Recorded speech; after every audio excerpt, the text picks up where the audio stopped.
The Hollow Pines. Liam and Derek had been best friends since childhood, and their annual camping trips were a sacred tradition.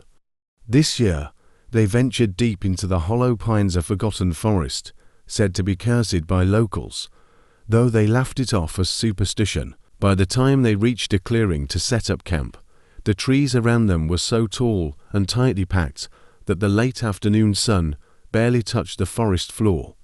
As night fell, a thick fog rolled in, and the forest grew unnaturally quiet. No crickets, no rustling leaves, just silence. Around the fire, Derek tried to joke, "So, when does the monster show up?" Liam smirked, but his eyes drifted toward the tree line. "You hear that?" A low scraping sound, like claws on bark. They stood, flashlights cutting through the dark, but saw nothing. "Probably a raccoon," Liam said, though his voice was thin. They decided to turn in. In the tent, the silence pressed in heavier than the darkness. Sometime around 2 a.m., Derek sat bolt upright. Something was breathing just outside the tent, long, wet breaths. He nudged Liam, whispering his name, but Liam didn't stir.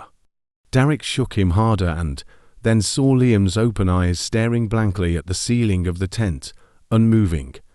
His throat had been torn open, blood soaking the sleeping bag. Frozen in horror, Derek turned toward the tent flap. It was unzipping slowly from the outside. He didn't scream. He couldn't. The last thing he saw was a long, pale arm reaching inside to many joints, fingers tipped in back claws and eyes glowing faintly like dying embers. By morning, the tent was empty. Only 2 sets of boot prints remained, and one set was not human.